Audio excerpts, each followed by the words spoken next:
Assalamualaikum warahmatullahi wabarakatuh. Salam sehat untuk kita semua. Semoga kita semua senantiasa diberikan nikmat sehat walafiat ya. Amin ya rabbal alamin. Nah, kesempatan kali ini Mimin akan membagikan satu cerita horor. Gerbang Pembatas. Cerita tentang desa di tengah hutan, desa pedalaman. Tentang kengerian dan mitos yang ada di dalam desa tersebut. Seperti apa cerita selengkapnya? Mari kita mulai.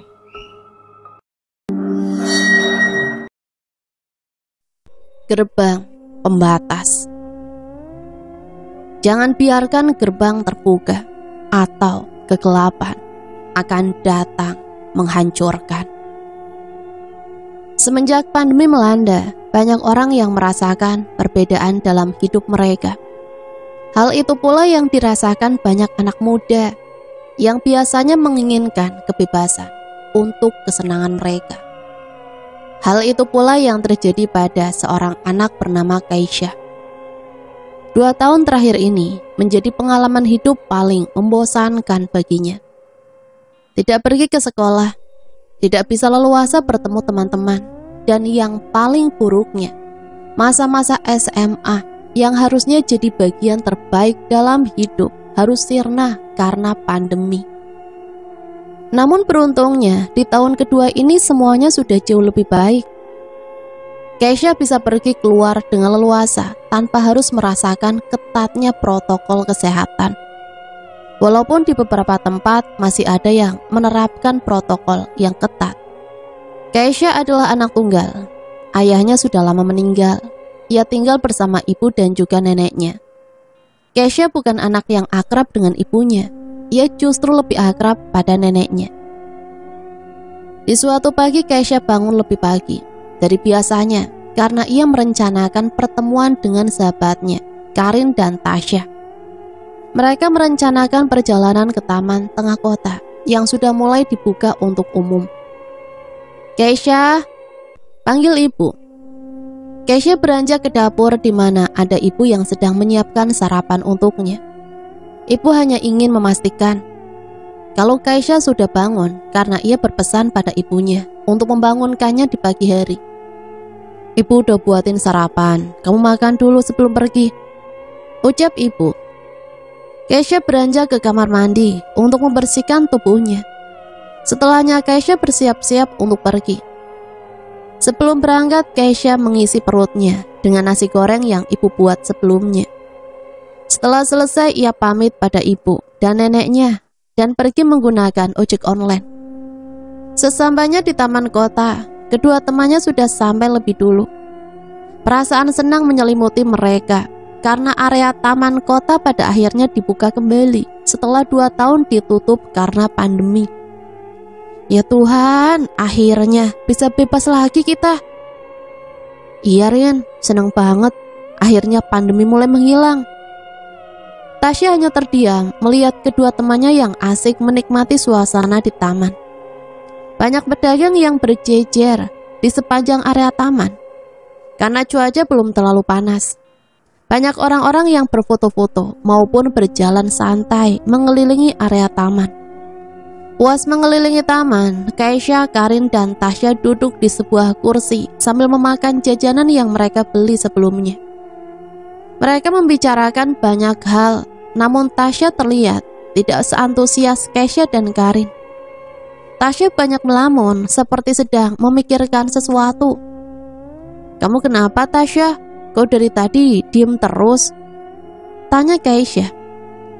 Tasya menghela nafas sambil menatap ke arah Kaisha dan Karin. Gak apa-apa kok, cuma lagi bete aja. Kaisha dan Karin tahu kalau Tasya sedang tidak baik-baik saja. Mereka mendesak Tasya untuk menceritakan apa yang mengganggunya. Tasya, kamu kalau ada masalah ngomong dong. Kamu gak nganggap kita apa? Ucap Karin. Karena desakan teman-temannya, Tasya mulai mengutarakan apa yang sedang ia pikirkan. Ibu aku bilang kalau aku harus jenguk nenek aku di kampungnya. Ya, terus, apa yang ngebuat kamu beban? Tasya menundukkan kepalanya sambil berkata, masalahnya aku harus ke sana sendiri, ibu nggak bisa ikut, dan aku belum pernah ke sana sekalipun.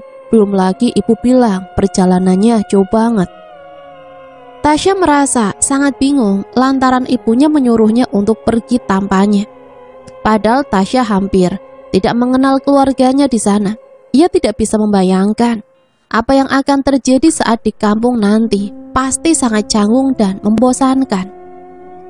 Keisha dan Karin terus memberikan semangat untuk Tasya. Namun sepertinya pikiran Tasya sangat semu. Tidak ada kesenangan yang ada di wajahnya. Sebagai sahabat, Keisha dan Karin merasa tidak tega melihat kondisi Tasya yang terlihat sangat tidak siap untuk melakukan perjalanan itu. Emang kamu kesananya kapan, Tasya? Terus berapa lama kamu di sana? Tanya Keisha. Lusa, Kai. Katanya sih 1 mingguan. Jawab Tasya dengan wajah yang datar. Keisha berusaha mencari cara untuk membantu Tasya. Terlintaslah ide di kepalanya. Tasya, kalau misalkan aku ikut nemenin kamu, boleh nggak ya kira-kira? Tanya Keisha. Tasya menegakkan kepalanya sambil menyuruh Keisha mengulang apa yang dia katakan. Iya, gimana kalau aku ikut kamu ke kampung kamu, biar aku bisa nemenin kamu, Tasya? Karin merasa itu ide yang bagus dan dia pun ingin ikut dengan Tasya ke kampungnya. Aku setuju, udah lama kan kita nggak liburan, ucap Karin. Mendengar hal itu wajah Tasya terlihat lebih bersemangat dari sebelumnya. Namun ia tidak bisa mengiyakan keputusan teman-temannya karena harus bertanya pada ibunya terlebih dahulu dan akan mengabari Keisha dan Karin secepatnya. Keisha dan Karin pun harus membicarakan hal ini pada orang tua mereka.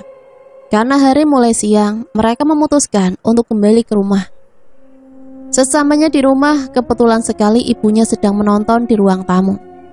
Keisha mendekat ke arah ibunya dan mulai membicarakan rencana kepergiannya ke kampung Tasya. Namun sayangnya ibu tidak mengizinkan Keisha dengan alasan tidak ada yang mengawasinya.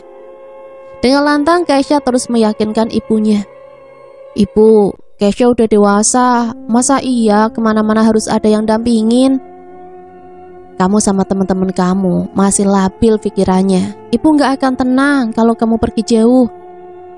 Mereka terus berdebat. Keisha bersikeras terus meyakinkan ibunya kalau tidak ada yang perlu dikhawatirkan.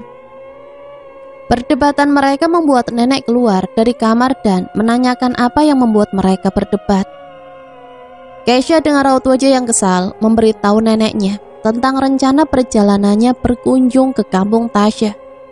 Di situ pula ibu terus menyelah pembicaraan yang dilontarkan oleh Keisha. Namun nenek berusaha meluruskan perdebatan mereka. Nenek menyuruh ibu untuk mengizinkan Keisha pergi karena nenek yakin Keisha bukan anak yang ceroboh dan bisa menjaga dirinya. Kamu izinin anak kamu pergi, hitung-hitung liburan. Udah 2 tahun ini dia gak pernah kemana-mana, ucap nenek. Walau merasa kesal karena nenek tak membela keputusan ibu, namun pada akhirnya ibu mengizinkan Keisha pergi. Ibu ngizinin kamu pergi, tapi ingat, buat jaga diri dan jangan bertindak macem-macem. Ibu tenang aja, Keisha janji gak akan ada masalah, ucap Keisha dengan senangnya. Keisha merasa sangat senang lalu meminta maaf pada ibunya karena sikapnya yang kurang baik sebelumnya. Sekarang Keisha hanya perlu menunggu kabar dari Tasya yang sedang meminta izin membawa Keisha dan Karin ke kampungnya. Hingga malam hari belum juga ada kabar dari Tasya. Karena bosan menunggu, Keisha menghubungi Karin untuk menanyakan apakah ia diizinkan untuk ikut ke kampung Tasya. Kabar baiknya Karin pun diizinkan orang tuanya untuk melakukan perjalanan ke kampung Tasya. Yang berarti mereka sudah tenang dan hanya harus menunggu Tasya mengabarinya. Namun hingga jam menunjukkan pukul 11, belum juga ada kabar dari Tasya. Perlahan harapan Keisha mulai pudar dan sepertinya perjalanan yang ia bayangkan akan menyenangkan tidak akan pernah terjadi. Karena merasa mengantuk, Keisha menutup mata dan mulai tertidur. Di pagi harinya ada panggilan masuk di HP-nya yang membuatnya terbangun. Keisha menjawab panggilan itu, yang ternyata panggilan itu dari Tasya yang memberitahu kalau Keisha dan Karin bisa ikut bersamanya ke kampung. Keisha sangat senang mendengar kabar itu, karena sebelumnya ia mengira kalau rencananya akan gagal. Keisha pun memberitahu ibu dan neneknya kalau ia akan melakukan perjalanan esok hari. Untuk mempersiapkan waktu, Keisha mulai mempersiapkan perlengkapan yang akan ia bawa. Beberapa saat kemudian Tasya kembali menelpon Keisha. Kali ini ia menyuruh Keisha dan Karin ke rumahnya karena ada yang ingin disampaikan oleh ibu Tasya. Tanpa pikir panjang, Keisha bersiap-siap untuk ke rumah Tasya. Sebenarnya apa yang ingin disampaikan ibunya? Keisha berpikir mengapa tidak menyampaikannya lewat telepon saja. Keisha pergi menggunakan ojek online. Sesamanya di depan rumah Tasya, ada Karin yang sedang berdiri di depan gerbang rumah Tasya. Keisha pun menghampirinya. "Rin, lagi ngapain kamu? Kamu gak masuk?" "Aku nungguin kamu, Kai. Gak enak kalau masuk sendiri." "Ya ampun, kan ada Tasya di rumahnya. Ya udah, kita masuk," ucap Keisha sambil berjalan masuk ke rumah. Tasya menyambut mereka dan mempersilahkan untuk masuk. Karin dan Keisha disuruh menunggu ibunya di ruang tamu. Setelah itu Tasya ke dapur untuk membuatkan mereka minuman. Tak lama kemudian ibunya Tasya muncul dan menyambut Keisha dan Karin. "Maaf ya, ibu habis beresin gudang. Kalian udah lama?" "Baru sampai kok, Bu, tenang saja." Tasya mendekat ke ruang tamu dengan membawa minuman dan makanan. Tasya pun menyuruh ibunya untuk mengatakan hal yang ingin disampaikan pada mereka. "Sebelumnya ibu ngucapin terima kasih banget karena kalian mau nemenin Tasya pulang ke desa ibu. Tapi ada yang perlu ibu kasih tahu ke kalian. Kebetulan ini pertama kalinya juga Tasya ke sana. Desa ibu namanya Desa Kalamturu." Keisha, Karin, dan Tasya sempat bingung karena apa yang disampaikan ibu Tasya sebenarnya tidak terlalu penting. Namun entah kenapa raut wajah ibu Tasya sangat tegang dan gelisah saat menjelaskan tentang kampungnya. Di desa ibu itu orang-orangnya masih pada kuno, wajar aja letaknya di pedalaman. Orang-orangnya masih memegang teguh tradisi dan kepercayaan yang udah ada secara turun-temurun. Jadi ibu harap semoga kalian terbiasa dengan hal itu." "Oh begitu, Bu. Kita sih nggak masalah, soalnya kita nggak akan macem-macem kok di sana." "Iya, ibu percaya. Satu hal lagi, kalian jangan pergi ke sembarang tempat tanpa pengawasan penduduk di kampung itu. Soalnya di wilayah itu masih banyak hewan liar. Pokoknya di sana ada pamannya Tasya. Dia juga yang akan mengawasi kalian selama di sana." Keisha dan Karin merasa sebenarnya apa yang disampaikan ibunya Tasya bukanlah hal yang begitu intens.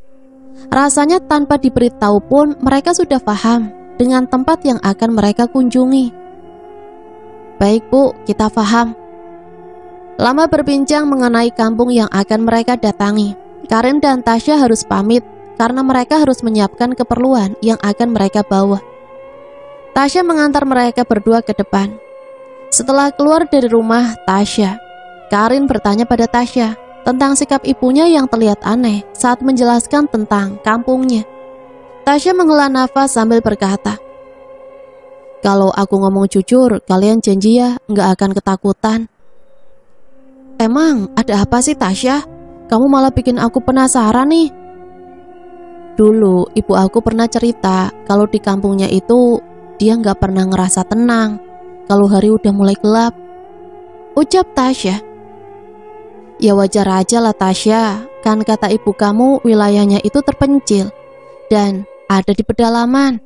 Di malam hari pasti banyak hewan buas yang berkeliaran," ucap Karin. "Tapi ibu aku bilang," ucap Tasya dengan suara lirih. "Bilang apa Tasya? Kamu jangan setengah-setengah kalau ngomong." "Ibu aku bilang ada yang lebih ditakutin daripada hewan buas." Karin dan Keisha terdiam sejenak, namun Keisha berusaha mengalihkan pembicaraan itu. Udah, jangan bahas-bahas yang macem-macem. Kita akan mau liburan. Yang kita harus pentingin ya senang-senang. Kesha kembali ke rumahnya untuk mempersiapkan semua kebutuhannya. Rencananya mereka akan pergi di pagi hari. Sempat merasakan keraguan sesaat karena terpengaruh oleh apa yang Tasya ucapkan. Kesha berpikir apakah yang Tasya maksud tentang hal yang lebih menyeramkan dari hewan buas itu tentang hantu. Kesha mulai mengantuk dan menutup matanya. Tepat di pagi hari, Kesha terbangun dengan perasaan penuh semangat. Kesha mulai bersiap-siap sebelum berangkat. Ia memastikan tidak ada barang yang ia lupakan. Setelah merasa yakin, ia pamit pada ibu dan neneknya. Sebelum berangkat, ibunya terus mengingatkan untuk selalu menjaga dirinya baik-baik. Begitupun neneknya yang mengingatkannya untuk tidak merepotkan di sana. Rencananya mereka akan melakukan perjalanan menggunakan bus. Kesha pun berangkat ke halte, di mana mereka berkumpul dan memulai perjalanan. Sesampainya di halte, seperti biasa, Kesha selalu datang paling akhir dibanding kedua temannya yang sudah ada di sana sejak 20 menit sebelumnya. Mereka pun naik ke bus dan mulai perjalanan mereka.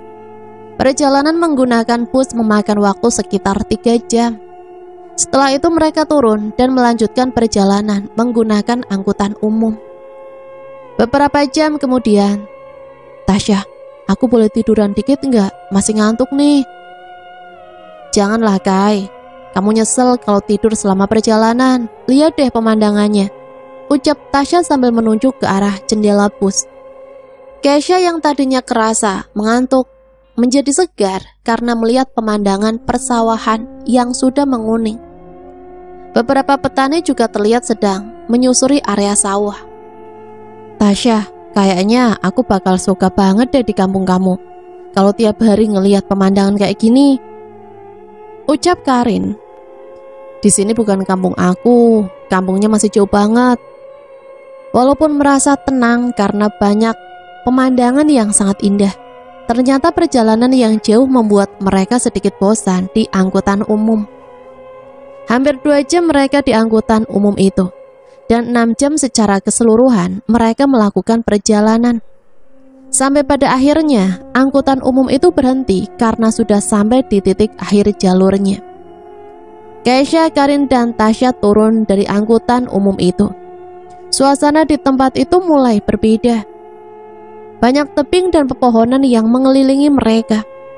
Tasya memberitahu Kesha dan Karin kalau perjalanan masih jauh. Dari situ mereka akan dijemput oleh ojek yang sudah disewa ibunya. Dan dari kejauhan terlihat 3 orang yang mengendarai sepeda motor mendekat ke arah mereka. Kayaknya itu jemputan kita, ucap Tasya. Ternyata benar saja, mereka adalah orang yang disewa ibu Tasya untuk mengantar mereka ke kampungnya. Mereka menaiki sepeda motor itu dan melanjutkan perjalanannya ke desa. Tasya, Kesha, Karin maupun Tasya tidak pernah mengira kalau lokasinya sangat jauh dan sangat terpencil. Perjalanan menggunakan motor sangat amat tidak nyaman. Jalannya penuh bebatuan dan pemandangan tidak sebagus sebelumnya karena mereka hanya bisa melihat pohon-pohon besar sepanjang jalan. Sekitar 1,5 jam perjalanan mereka lalui memasuki wilayah hutan. Kesha, Karin, dan Tasya sempat merasa takut karena lokasinya benar-benar di luar dugaan mereka. Namun salah seorang tukang ojek mengatakan kalau mereka akan segera sampai. Beberapa menit kemudian mereka sampai dan turun di depan sebuah gerbang berukuran besar, lengkap dengan dinding kayu di sekelilingnya. Gerbang dan dinding kayu itu tingginya sekitar 3 meter. Tak jauh dari gerbang terlihat ada seorang pria berpakaian hitam sedang mendekat ke arah kami. Gimana perjalanan kalian? Kenalin, saya Mang Badrun, ucap pria itu. Ia menatap ke arah mereka bertiga seperti mencari sesuatu. Maaf, kalau boleh tahu, Tasya yang mana ya? Tanya Bang Badrun. Tasya mendekat sambil mengatakan, saya Tasya, Mang. Ada apa ya? Mang Badrun mendekat dan memeluk Tasya, walaupun rasanya aneh karena Tasya tidak mengenalnya. Saya paman kamu, Tasya. Akhirnya saya bisa ngelihat keponakan saya yang begitu cantik. Tidak heran kalau Tasya merasa canggung karena ia hampir tidak mengenal keluarga ibunya sama sekali. Kemudian Mang Badrun menyuruh mereka untuk memasuki gerbang. Saat Mang Badrun membuka gerbang, barulah terlihat kalau di dalam ada pemukiman, di mana banyak rumah dan orang-orang sedang beraktivitas. Mereka pun memasuki gerbang, lalu Mang Badrun kembali menutup gerbang itu. Dindingnya yang sangat tinggi sehingga mengisolasi desa yang ada di dalamnya. Sekilas juga, Keisha sadar kalau mereka tidak melihat penduduk yang beraktivitas di luar gerbang itu. Mang Badrun, maaf kalau tanya. Kalau nggak salah, saya nggak lihat ada orang di luar yang beraktivitas di luar gerbang. Tanya Keisha. Iya Neng, warga nggak mau ambil resiko. Soalnya ini kan wilayah hutan, takutnya ada hewan buas yang nyerang. Makanya nenek moyang kita di sini ngebangun dinding kayu ini supaya penduduk aman. Sebelum mengajak mereka ke rumah yang akan mereka tinggali, Mang Badrun ingin mengajak Tasya menemui neneknya yang sedang sakit. Mereka sampai di sebuah rumah sederhana yang semua bagiannya terbuat dari anyaman bambu. Walaupun begitu, rumah itu terbilang rapi dan terawat. Mang Badrun mempersilahkan mereka masuk untuk menemui neneknya Tasya. Di dalam ruang pertama saat mereka masuk, nenek Tasya duduk dengan selimut yang menutupi sekujur kakinya. Silahkan masuk, maaf kalau kondisi rumahnya kayak gini, ucap nenek itu.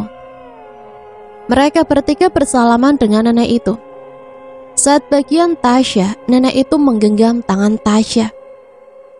Tanpa diberitahu pun, saya yakin kalau kamu adalah cucu saya. Kamu mewarisi wajah ibu kamu. Iya Nek, saya Tasya, cucu nenek. Neneknya segera memeluk Tasya.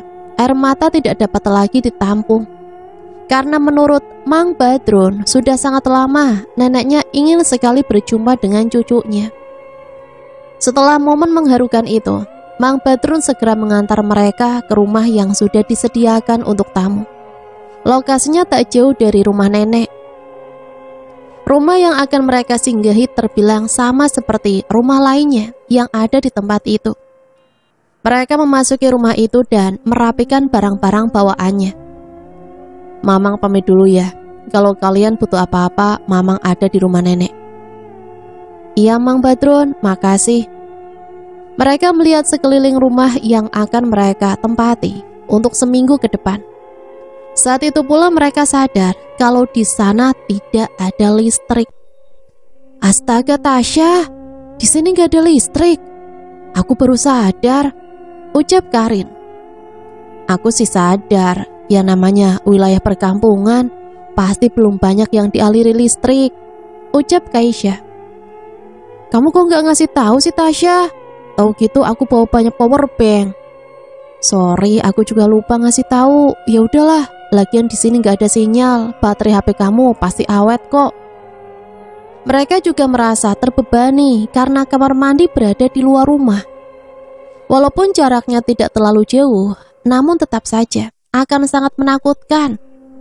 Karena mereka harus melewati langit malam jika ingin menggunakan toilet. Di sore hari seseorang mengetuk pintu rumah mereka. Keisha membuka pintu dan ternyata Mang Badrun membawakan kami sebuah makanan karena ia tahu sejak sampai mereka bertiga belum makan. Mang Badrun juga memberitahu mereka cara menyalakan lampu minyak. Oh ya, Mamang kasih tahu ke kalian. Kalau malam kalian gak boleh keluar rumah sembarangan. Kenapa gitu Mang? Ya buat jaga-jaga aja. Takutnya ada hewan buas yang gak sengaja masuk. Mang Badrun pun pamit dan mempersilahkan mereka untuk makan dan beristirahat. Mereka menyantap sajian yang dibawa Mang Badrun. Makanannya sangat sederhana. Ada nasi, sayur daun singkong, singkong goreng dan daun ubi. Walau sederhana, makanan itu sangat enak. Mungkin karena dimasak menggunakan kayu bakar. Dan malam pun tiba. Lampu minyak mulai dinyalakan. Keisha melihat keluar rumah dari jendela yang tidak memiliki kaca. Suasana di malam hari sangat gelap. Terlihat beberapa orang berjalan menyalakan obor di sekitar jalan. Kaisha, kalau mau ke toilet bareng ya. Aku gak mau sendirian, ucap Karin. Iyalah, aku juga gak mau keluar malam sendirian. Suasana di desa itu sangat hening. Dalam gelap malam mereka bisa mendengar suara jangkrik, bahkan angin malam yang melewati pepohonan. Sesekali terdengar juga suara langkah kaki yang terdengar samar namun perlahan semakin dekat. Keisha kembali melihat keluar rumah. Ternyata ada dua orang yang sepertinya sedang berkeliling membawa obor.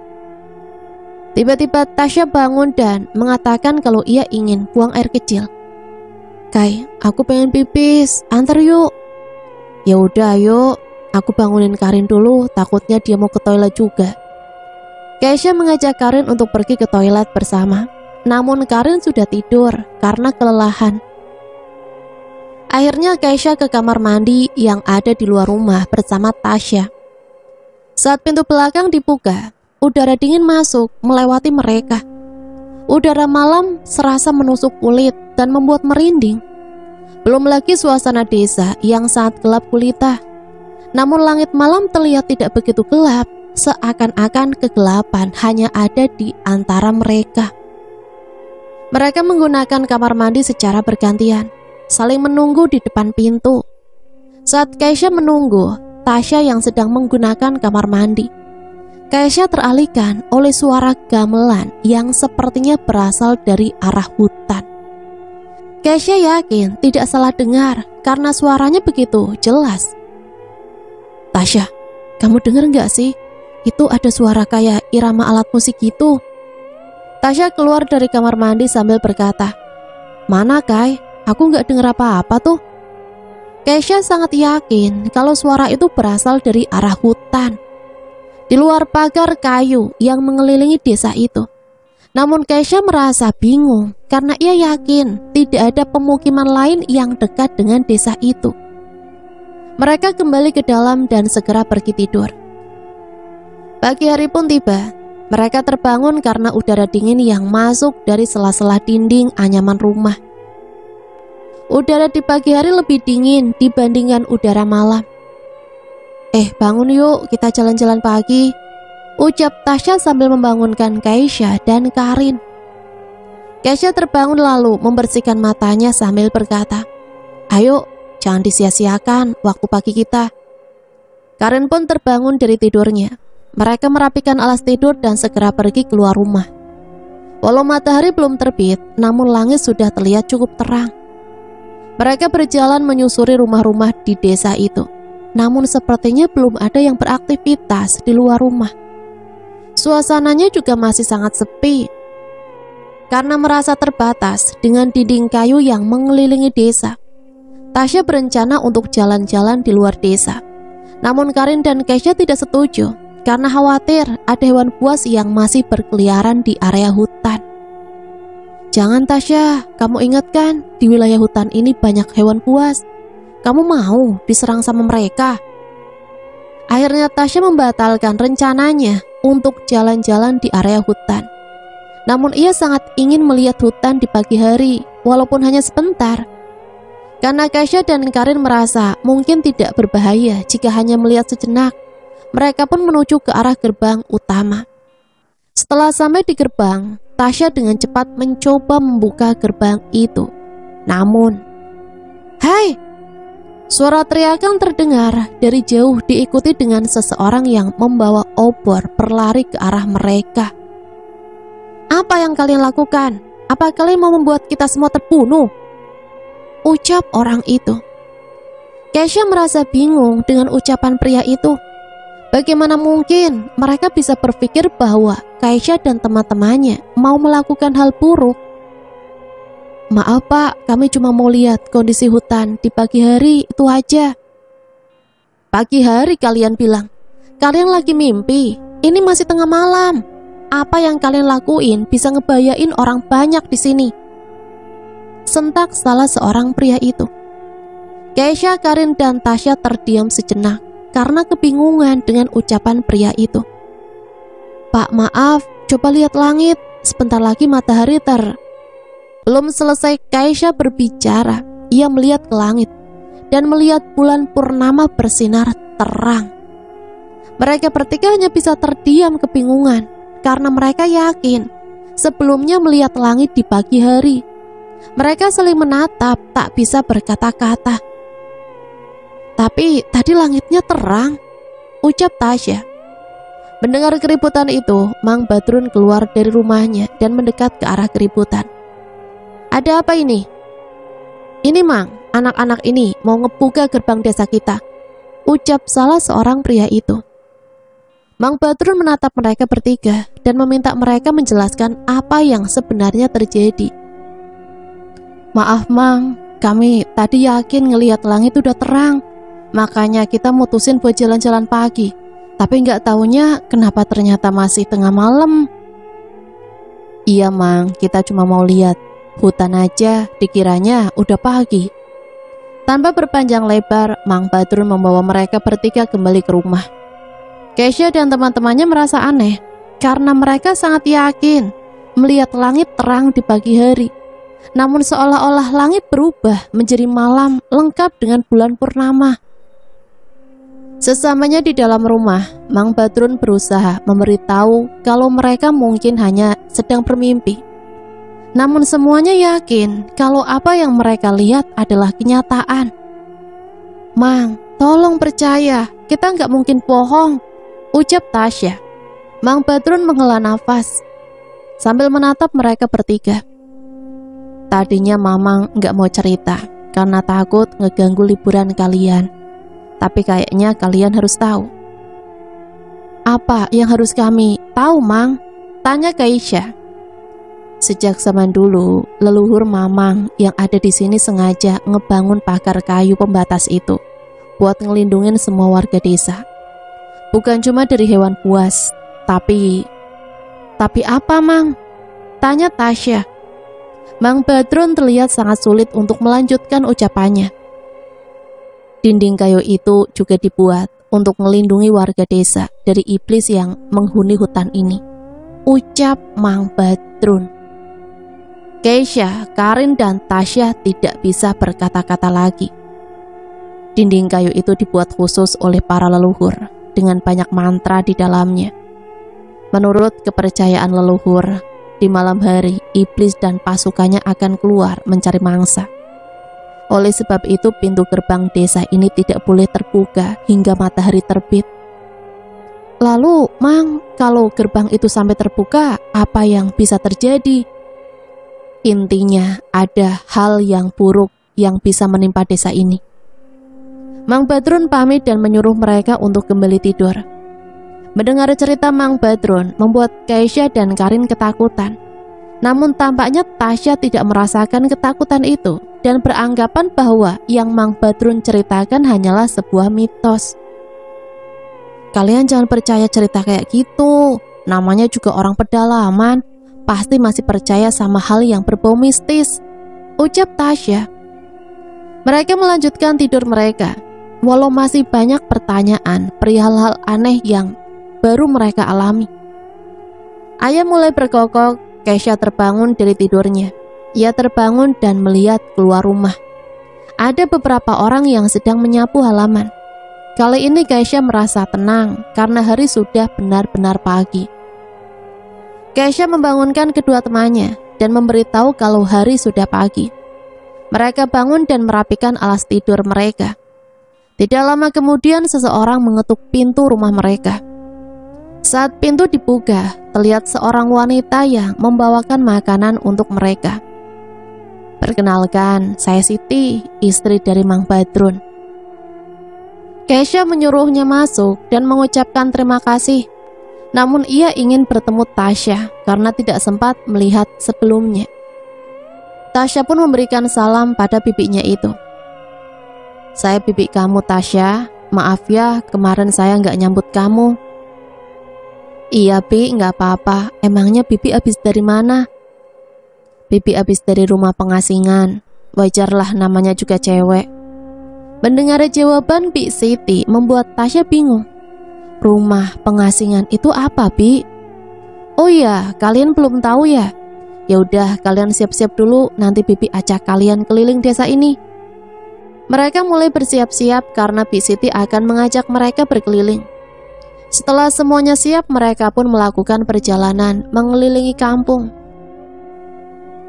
Bik Siti memperlihatkan semua sisi desa dan kebiasaan masyarakat di sana. Ada peternakan, perkebunan yang mereka tanam sendiri dan akan digunakan secara bersama-sama.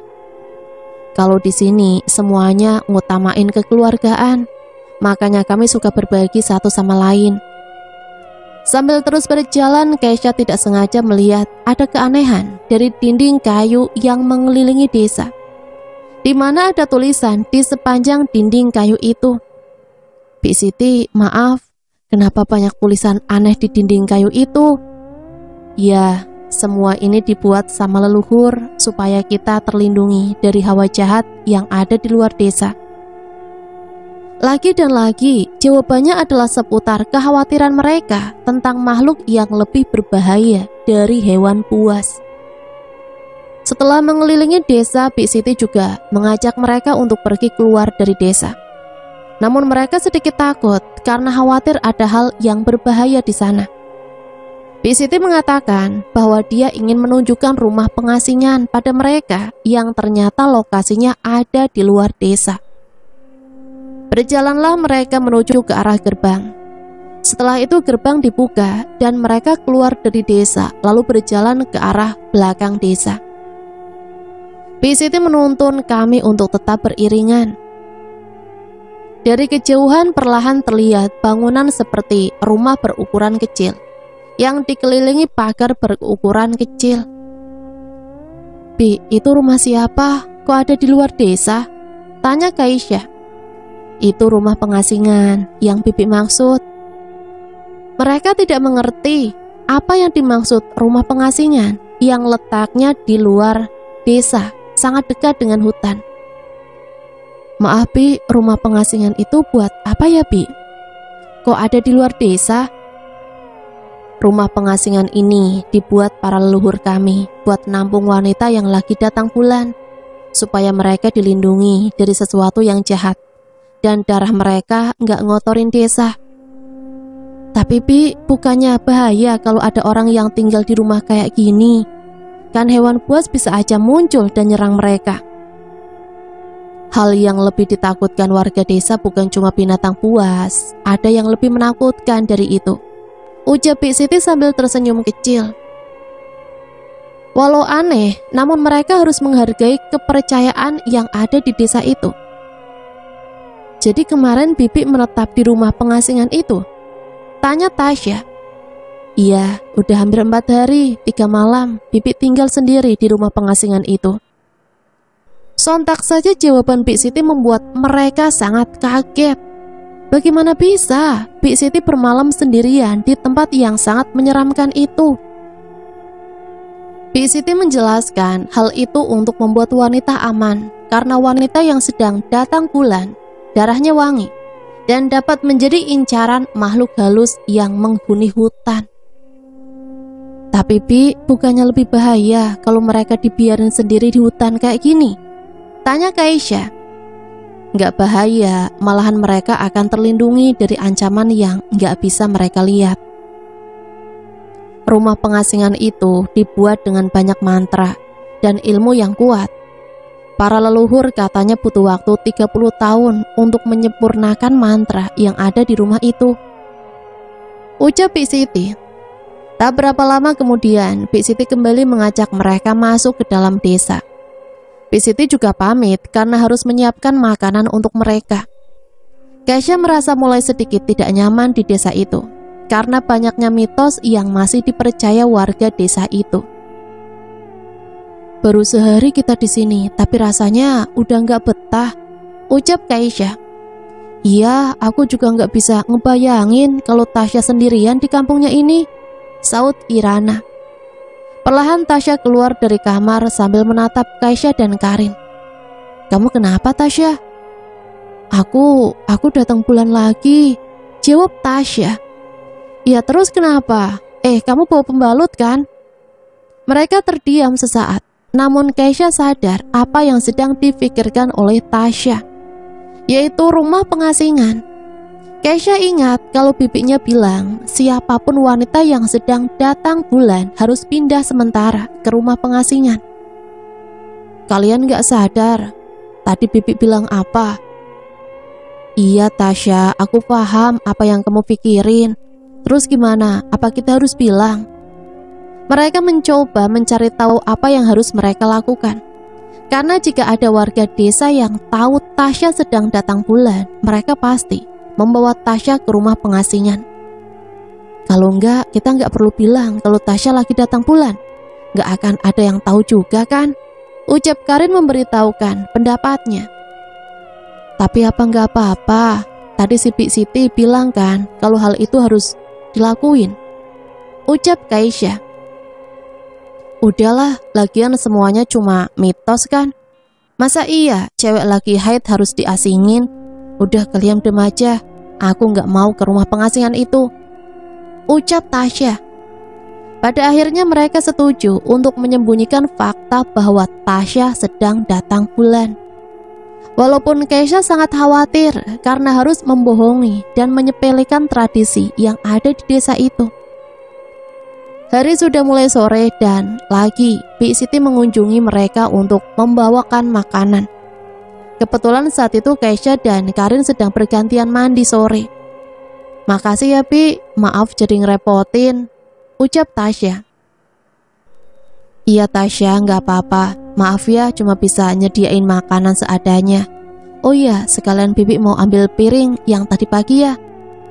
Tasya masuk ke dalam untuk mengambil piring yang sebelumnya dibawakan oleh Bik Siti di pagi hari. Saat Tasya berbalik, Bik Siti memanggilnya. Tasya, panggil Bik Siti. Tasya pun berbalik menjawab panggilan Bik Siti. Iya Bi, kenapa? Kamu lagi datang bulan ya? Tasya sangat kaget. Ia berpikir bagaimana Bik Siti bisa tahu kalau ia sedang datang bulan. Enggak Bi. Coba kamu lihat celana kamu. Tasya pun melihat selangkangannya, ternyata darahnya rembas ke celananya. Hal itu wajar karena di hari pertama biasanya darah yang keluar akan banyak. Tasya pun bingung harus mengatakan apa. Bik Siti memberitahukan Tasya bahwa dia harus siap tinggal sementara di rumah pengasingan. Tasya tidak dapat menyembunyikannya lagi. Tasya, sebelum matahari terbenam kamu harus sudah ada di rumah pengasingan. Bibi bakal nyiapin keperluan kamu. Keisha dan Karin selesai mandi, lalu melihat Tasya dengan wajah kebingungan. Ia pun menjelaskan pada Karin dan Keisha kalau bibinya tahu dia sedang datang bulan dan akan membawanya ke rumah pengasingan. Gimana dong, aku takut nih. Keisha terbesit sebuah ide. Gimana kalau kita ikut kamu ke rumah pengasingan itu, biar kamu gak sendirian. Ide bagus. Ya udah kita bareng-bareng aja ke sana, ucap Karin. Ya udah, asalkan ada kalian, aku gak masalah di sana deh. Beberapa menit kemudian Mang Badrun dan Bik Siti datang menemui Tasya untuk mengantarkannya ke rumah pengasingan.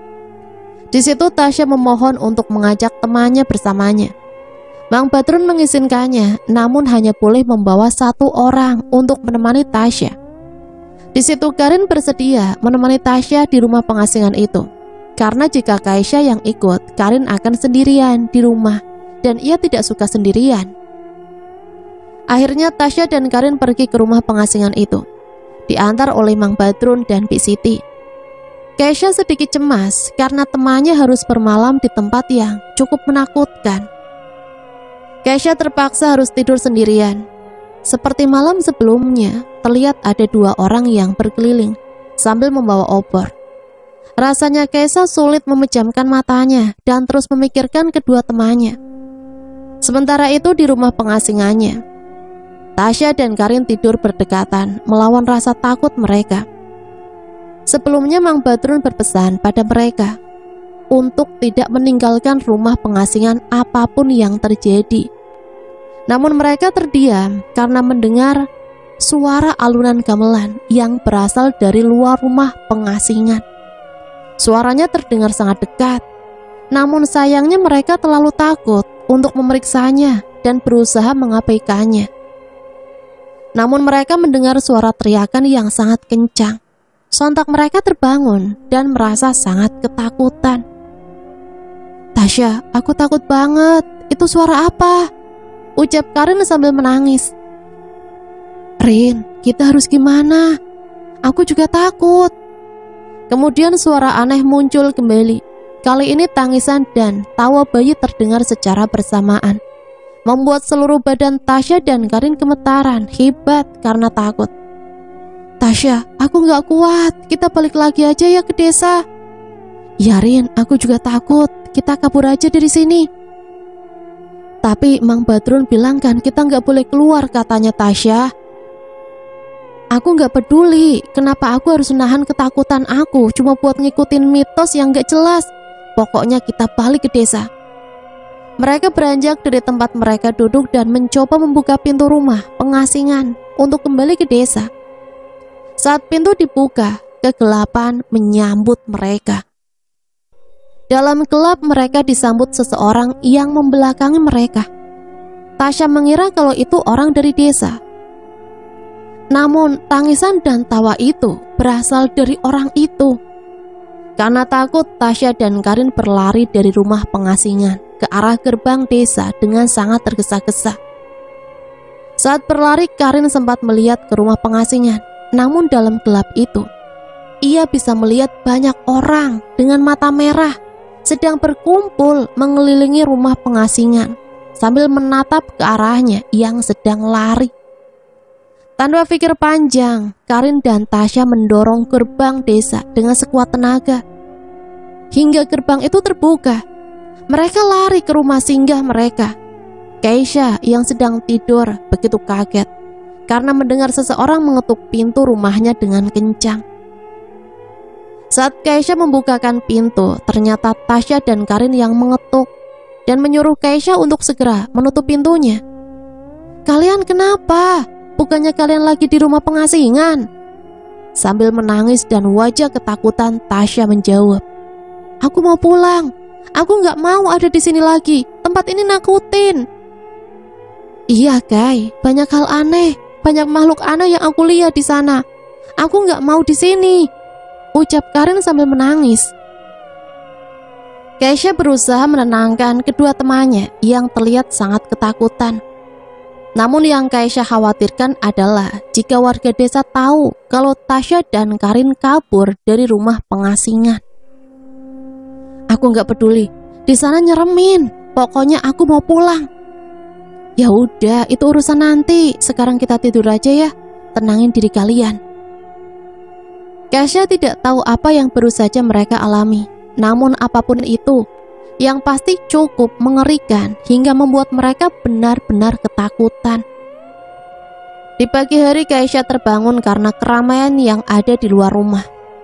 Saat terbangun, Karin dan Tasya sudah tidak ada di sampingnya.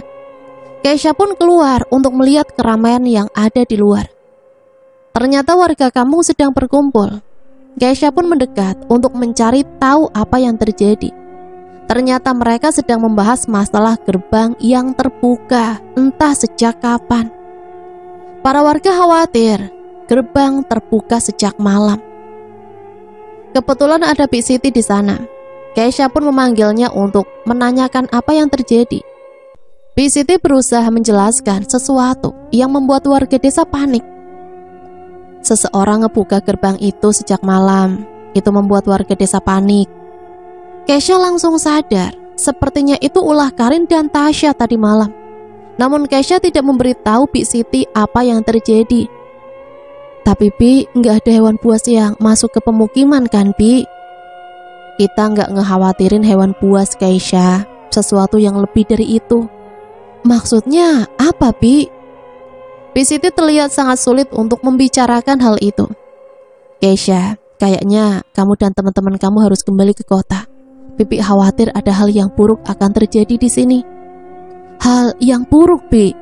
"Sudah, sekarang kita jemput teman-teman kamu di rumah pengasingan." Keisha dan Bik Siti berjalan melewati warga desa. Siti meminta izin pada Mang Badrun untuk menjemput Karin dan Tasya yang ada di rumah pengasingan. Sepanjang jalan Siti terlihat sangat cemas dan panik.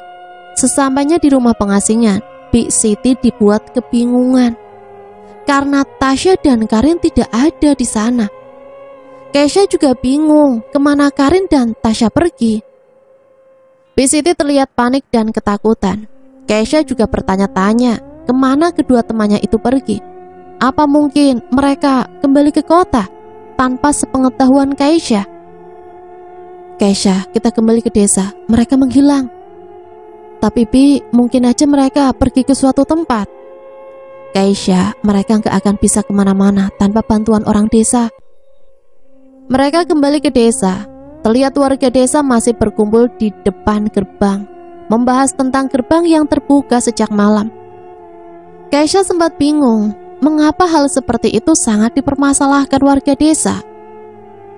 Siti berbicara dengan Mang Badrun bahwa Karin dan Tasya menghilang. Mang Badrun terlihat sangat panik. Kesha sangat yakin kalau kedua temannya hanya sedang bersembunyi atau mereka pergi meninggalkan desa. Mang Badrun meminta bantuan beberapa orang untuk melakukan pencarian Karin dan Tasya di hutan. Namun Kesha memberitahu Siti untuk tidak perlu khawatir, karena Kesha yakin Karin dan Tasya hanya sedang bersembunyi. Namun Siti mengatakan bahwa ia yakin kalau Tasya keluar dari rumah pengasingan. Kesha sedikit kaget karena yang Siti katakan adalah sebuah kebenaran. Memangnya apa yang terjadi kalau Tasya keluar dari rumah pengasingan itu, Bi? Kesha, belum waktunya Bibi bilang. Intinya mereka dalam bahaya. Atau mungkin mereka... Sudah, kita berdoa saja yang terbaik. Semoga mereka bisa ditemukan. Kesha disuruh Siti untuk tetap di dalam rumah. Sampai sore tiba, belum ada kabar dari Karin dan Tasya. Tim yang dibentuk Mang Badrun pun sudah kembali dari hutan dengan wajah yang lesu dan terlihat lelah.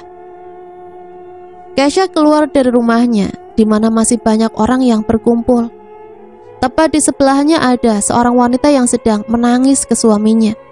Wanita itu terlihat sedang hamil besar. Sekilas Kesha mendengar pembicaraan mereka. Semoga gak ada hal buruk yang terjadi. Semoga para iblis hutan itu tidak mengganggu kita, ucap wanita itu. Kesha mendekat ke arah wanita itu dan mencoba bertanya apa yang sebenarnya terjadi.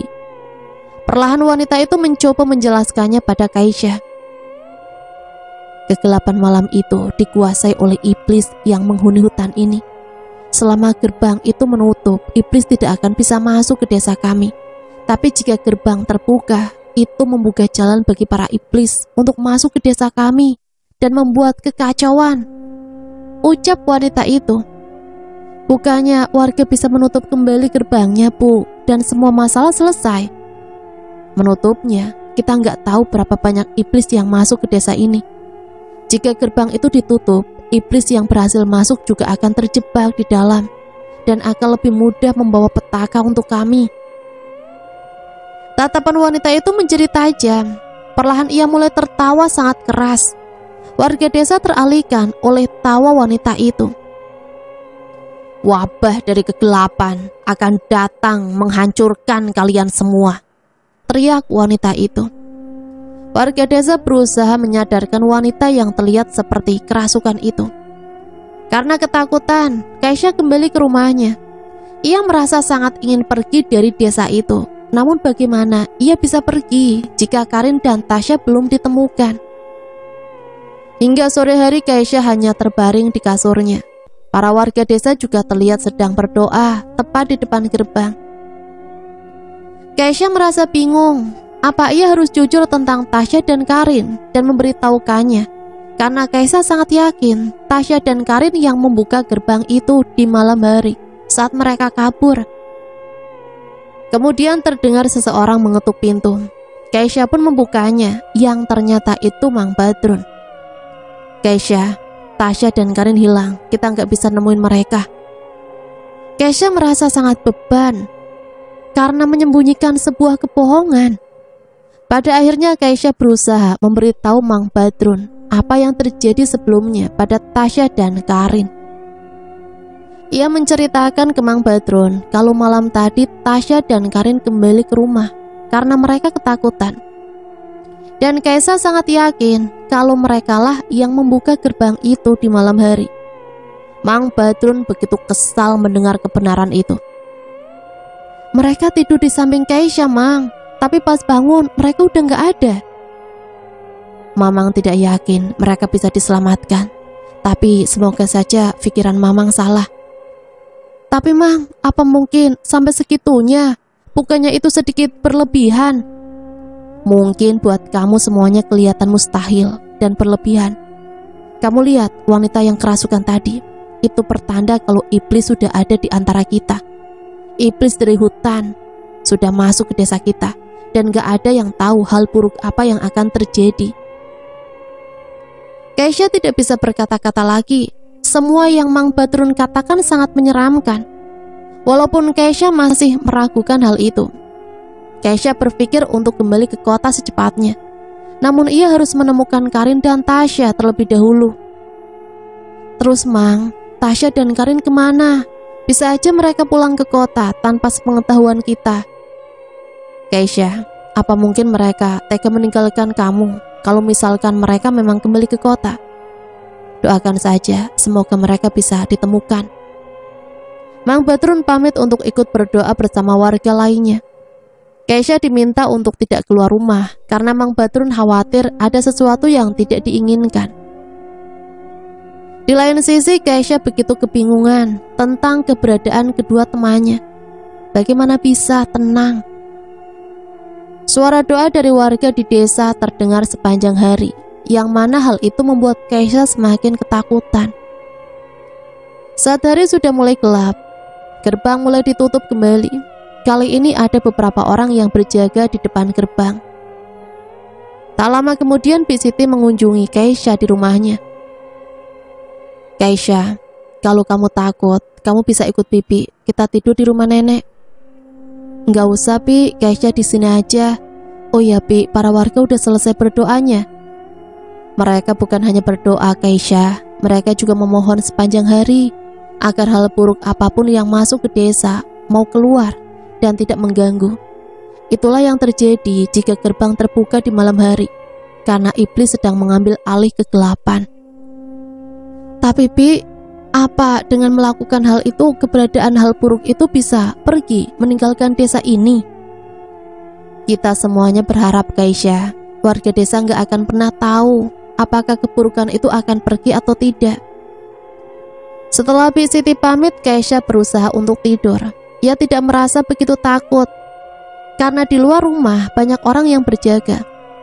Kaisya tak bisa berhenti memikirkan Tasya dan Karin dan berharap kalau mereka berdua dalam keadaan baik-baik saja. Saat akan memejamkan mata, tempat tidurnya tergoncang seperti ada gempa. Kaisya terbangun dan memeriksa sekelilingnya. Apa gempa baru saja terjadi? Namun kasur itu bergerak kembali. Kali ini Kaisya sadar kalau getaran itu hanya terjadi di tempat tidurnya. Kaisya turun dari tempat tidurnya, lalu sesuatu menarik kakinya ke kolong tempat tidurnya. Kaisya berteriak sambil berpegangan pada salah satu kaki tempat tidurnya. Sesuatu terus menariknya dengan sangat kuat. Kaisya terus berteriak meminta tolong. Mendengar teriakan Kaisya, beberapa orang masuk untuk membantunya. Perlahan sesuatu yang menariknya ke kolong tempat tidur menghilang. Kamu gak apa-apa, ucap salah seorang yang membantu Kaisya. Ada yang menarik kaki saya, Pak, tolong. Para pemuda yang membantu Kaisya terlihat terdiam melihat ke arah kaki Kaisya. Saat Kaisya melihat kakinya, banyak cakaran yang membuat kakinya penuh dengan darah. Sepertinya sesuatu yang menarik kakinya itu juga mencoba menyakiti Kaisya. Beberapa orang terus memeriksa di bawah tempat tidur Kaisya, namun tidak ada apapun di sana. Kaisya dibawa ke rumah neneknya Tasya karena khawatir akan ada hal buruk lagi jika Kaisya dibiarkan sendiri. Sesampainya di rumah nenek, Bik Siti membantu membersihkan luka cakaran di kaki Kaisya. Bik Siti sangat khawatir dan terlihat ketakutan. Kaisya, kamu gak apa-apa kan? Iya Bi, Keisha nggak apa-apa, tapi Keisha bingung Bi, apa yang narik Keisha tadi? Keisha, Bibi semakin yakin, iblis sudah masuk ke desa ini, dan kita semua benar-benar dalam bahaya, ujar Bi Siti dengan air mata yang mengalir di pipinya. Warga desa semakin banyak bersiaga karena yakin apa yang terjadi pada Keisha hanya sebuah permulaan. Saat bermalam di rumah nenek, Keisha merasa sedikit tenang karena ada Bi Siti juga yang menemaninya. Belum sempat ia tidur, terdengar suara teriakan wanita yang sangat keras yang membuatnya terbangun.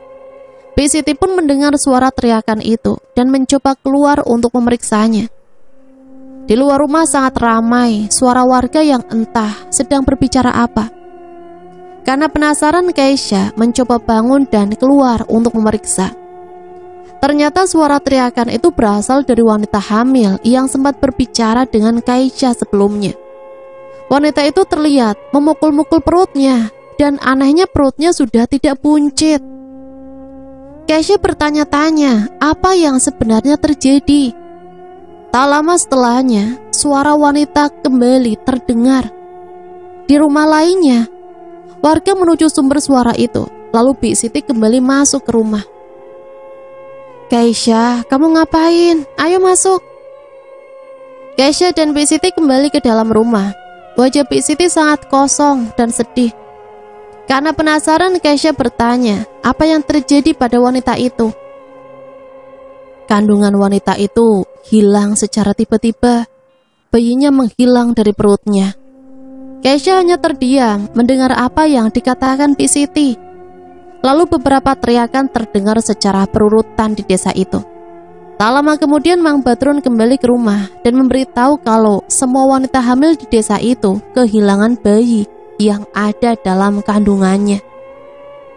Hampir semua wanita di desa yang sedang mengandung sudah kehilangan bayi mereka secara tiba-tiba. Hal itu sudah di luar nalar manusia. Mang Badrun yakin para iblislah yang memakan bayi-bayi yang masih di kandungan itu. Keisha yang semula terus berpikir logis mulai yakin kalau memang ada hal buruk yang terjadi di desa itu. Suara tangisan dari wanita-wanita desa yang kehilangan bayinya terdengar sepanjang malam. Hingga pagi tiba, rasanya Keisha sangat sulit memejamkan mata. Saat pagi tiba, Keisha merasa sedikit lega karena ia berhasil melewati satu malam yang benar-benar mencekam. Keisha masih merasakan sakit karena luka cakaran di kakinya. Keisha berjalan keluar rumah di mana para warga sedang berkumpul di peternakan yang berada di belakang rumah. Keisha mendekat untuk mencari tahu apa yang sedang mereka lakukan. Ternyata para warga sedang menggali lubang yang cukup besar. Awalnya Keisha bertanya-tanya untuk apa lubang tersebut. Saat melihat ke arah lain, ternyata semua hewan ternak terbujur kaku di tanah. Sapi, kambing maupun ayam, semuanya terlihat tak bernyawa. Keisha bertanya pada salah seorang warga di situ. Ia memberitahu kalau semua hewan ternak mati secara tiba-tiba dan harus dikubur dengan segera. Bi Siti mendekat ke arah Keisha. Keisha, kamu ngapain di sini? Kaki kamu kan belum sembuh, ujar Bi Siti sambil menuntun Keisha kembali ke dalam rumah. Sebelumnya para wanita desa mendadak kehilangan bayi yang mereka kandung. Sekarang semua hewan ternak di desa mati secara tiba-tiba. Semuanya terlihat semakin parah. Bi, kenapa hewan ternak itu pada mati? Keisha, saat ini Bibi enggak tahu apa yang harus disampaikan ke kamu. Intinya kita sedang dalam bahaya besar. Bi Siti masuk lebih dulu ke dalam rumah. Keisha ingin pergi ke kamar mandi. Keisha menimba sebuah air di sumur. Saat hendak mengambil ember yang ia timba, Keisha berteriak sangat keras, di mana teriakannya itu memancing orang-orang mendekat, termasuk Bi Siti dan Mang Badrun. Ada apa, Keisha? Itu Mang, itu, ucap Keisha sambil menunjuk ke arah air yang ia timba. Mang Badrun dan para warga begitu heran karena air itu berwarna merah darah. Dan yang membuat Keisha sampai berteriak adalah adanya potongan kepala yang terlihat seperti kepala bayi. Karena penasaran, Mang Badrun menimba lagi air sumur itu. Saat timbaan diangkat, bukan hanya kepala bayi, ada potongan tangan, potongan kaki maupun tubuh bayi yang terlihat belum terlalu sempurna. Salah seorang warga menyampaikan pendapat bahwa potongan-potongan tubuh bayi di sumur bisa jadi berhubungan dengan kejadian tadi malam, di mana banyak wanita yang kandungannya menghilang. Mang Badrun, desa kita udah dikutuk. Kegelapan udah ngambil alih desa ini. Iblis sudah mengutuk desa ini. Kita harus pergi, ucap salah seorang warga. Banyak warga yang berpikiran sama. Mereka tidak mungkin bisa tinggal lebih lama di desa. Suasana makin memanas karena ada dua kubu yang mempunyai pendapat yang berbeda. Ada yang setuju untuk meninggalkan desa, namun di lain sisi ada juga yang berpikir untuk tetap tinggal dan mencari solusi. Karena perdebatan antara warga semakin panas, Mang Badrun berusaha melerai dan menjadi pihak penengah. Mang Badrun mengizinkan warga yang ingin meninggalkan desa, karena itu pilihan yang mereka buat. Warga merasa sangat ketakutan dengan teror yang terjadi sejak kemarin. Jika kita tinggal lebih lama, nggak ada yang bisa menjamin kalau kita bisa selamat, ucap salah seorang warga. Setelah perdebatan itu, warga mulai kembali ke rumah mereka masing-masing. Kaisya dan Mang Badrun kembali ke dalam rumah. Wajah Mang Badrun sangat tegang dan sangat kebingungan.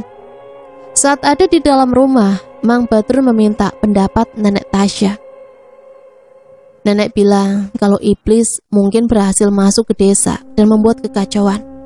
Namun jangan sampai membiarkan iblis masuk ke dalam hati manusia dan mengacaukan apa yang ada di dalam diri kita. Menurut nenek, yang iblis lakukan hanya ingin membuat warga desa ketakutan. Bagaimanapun jadinya nanti, tetaplah percaya bahwa takdir manusia adalah kematian. Maka tidak ada yang perlu ditakutkan.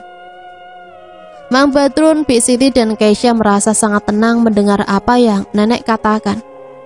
Nenek bilang ia bukan menyerah pada permainan iblis, namun ia hanya mencoba untuk tidak terjebak dalam permainan iblis. Mereka mungkin akan terus membuat kerusakan dan keburukan, namun jangan sampai kita kehilangan harapan dan mati dalam keadaan menyedihkan. Saat manusia mempunyai harapan, kematian hanya sebatas ungkapan. Beberapa jam kemudian, terdengar suara gaduh di luar rumah. Mang Badrun dan Bik Siti menuju keluar rumah. Terlihat beberapa warga bersiap untuk meninggalkan desa dengan barang bawaan yang mereka bawa. Jumlahnya kurang lebih ada 25 orang. Mang Badrun, kami pamit. Semoga ada keajaiban terjadi pada desa ini, dan semoga warga yang tinggal bisa selamat, ucap salah satu warga. Mereka pun pergi beriringan melewati gerbang menuju ke arah hutan. Melihat hal itu, terbesit di pikiran Mang Badrun untuk membawa keluarganya pergi meninggalkan desa. Namun Mang Badrun memilih bertahan dan mencari solusi untuk desa itu. Malam hari mulai tiba. Mang Badrun dengan beberapa warga yang memilih tinggal mulai menutup gerbang. Mereka berharap semoga tidak ada hal aneh lagi yang terjadi di malam hari. Langit malam terasa lebih menakutkan dari sebelumnya. Mungkin saja karena warga desa sedang dalam keadaan sangat ketakutan. Kaisya, Bik Siti dan nenek yang berada di dalam rumah tidur berdekatan. Sedangkan Mang Badrun berkeliling bersama warga lainnya untuk menjaga desa. Kaisya yang mencoba tidur teralihkan oleh suara yang berada di dapur.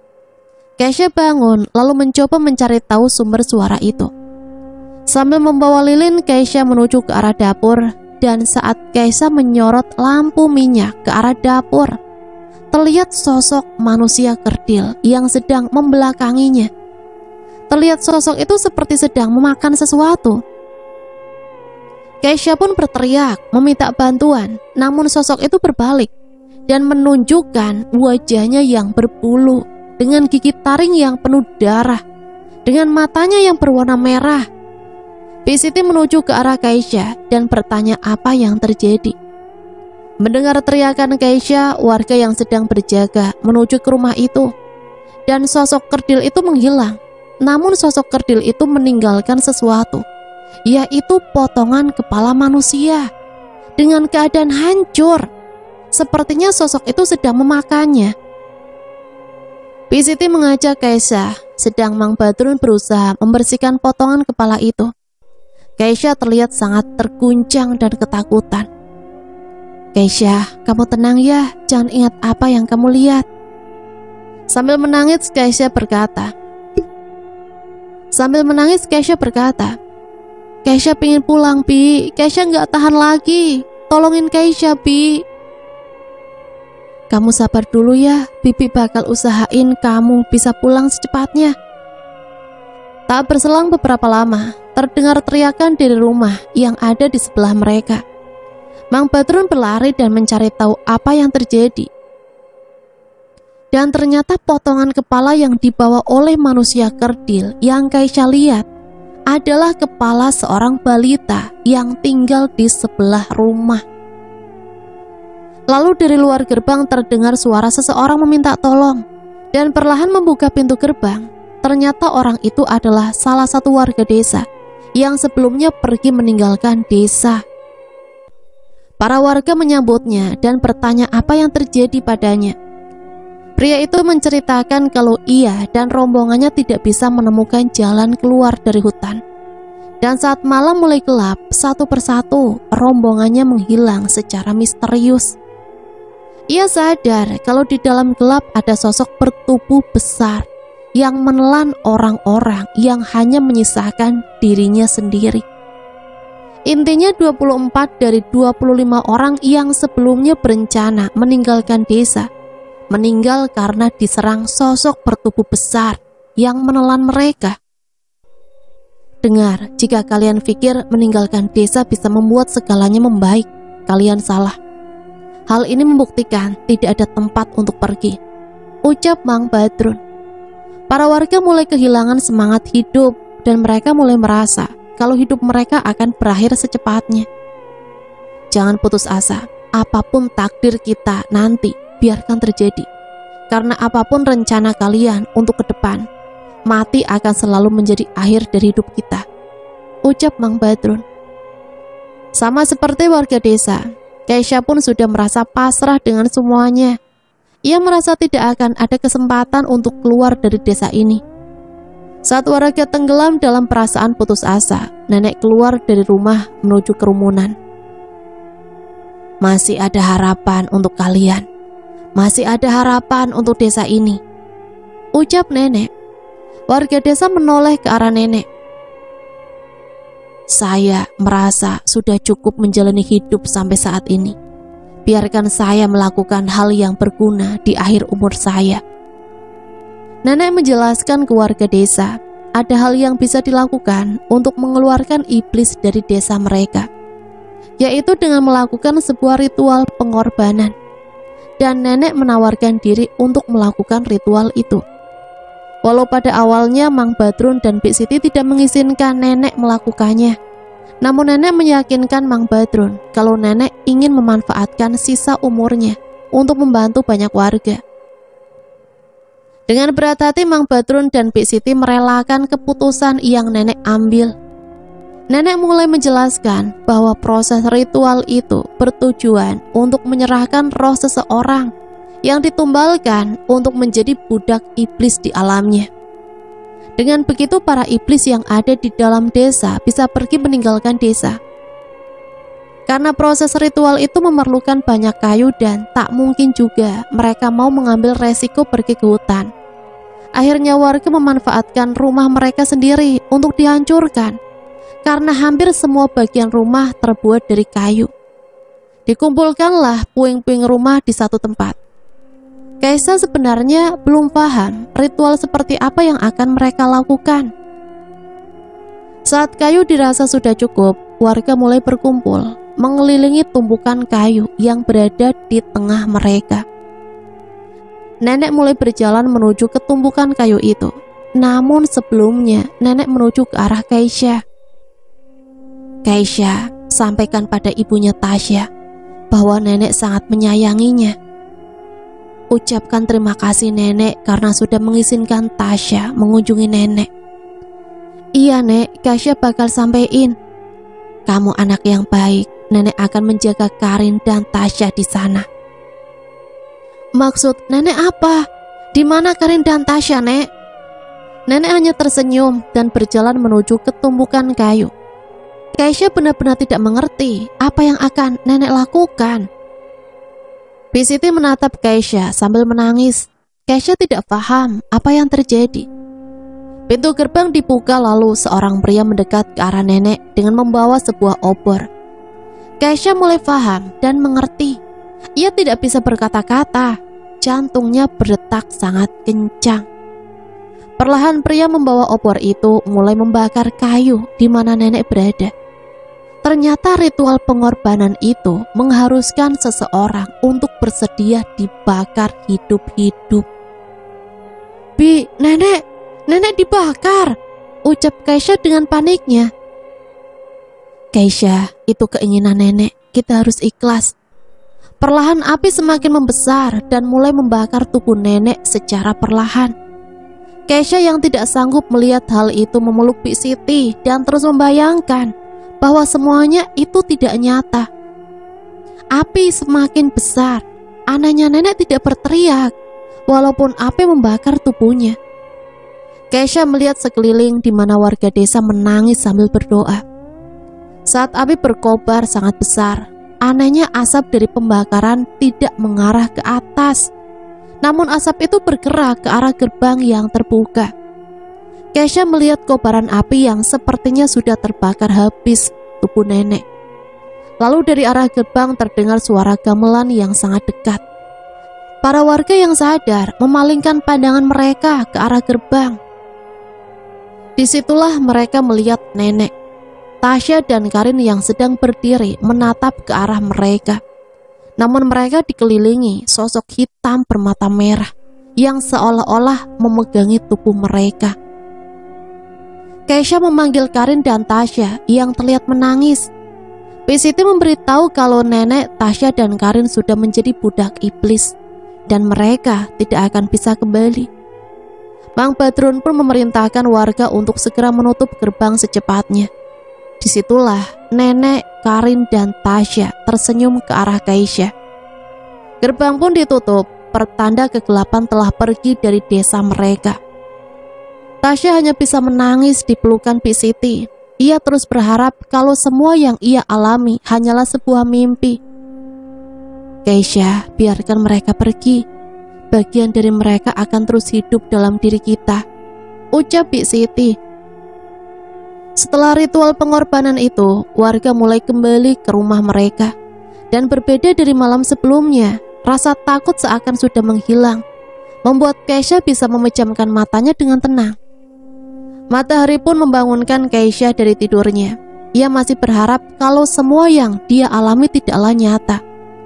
Siti mendekat ke arah Tasya, lalu mengatakan kalau Mang Badrun dan Siti akan mengantar Tasya pulang ke kota. Kami juga harus bertemu sama orang tuanya Tasya dan Karin, ucap Siti. Tanpa panjang lebar mereka merencanakan perjalanan secepatnya. Tasya pun bersiap-siap merapikan barang-barangnya. Namun Tasya kembali teringat pada kedua temannya saat melihat barang-barang mereka. Mang Badrun dan Siti sudah siap untuk pergi, begitupun Tasya. Mereka berjalan beriringan melewati gerbang desa. Tasya merasa sangat berat karena terus memikirkan tentang Karin dan Tasya. Tasya, kamu harus kuat, kamu harus fokus ke depan. Jalan hidup kamu masih panjang, ucap Siti. Mereka harus jalan kaki sekitar 1 kilometer untuk mendapatkan ojek yang akan mengantar mereka menuju ke jalan raya. Walaupun kesedihan dan rasa kehilangan masih menghantui Tasya, namun ia masih jauh lebih beruntung karena masih diberi kesempatan untuk tetap hidup dan melihat masa depan. Biarlah pengalaman pahit yang dialami menjadi bagian dari perjalanan hidupnya. Sampai di sini Mimin pamit undur diri. Mohon maaf apabila banyak salah kata. Sampai berjumpa kembali di cerita-cerita misteri selanjutnya. Matur suwun, wassalamualaikum warahmatullahi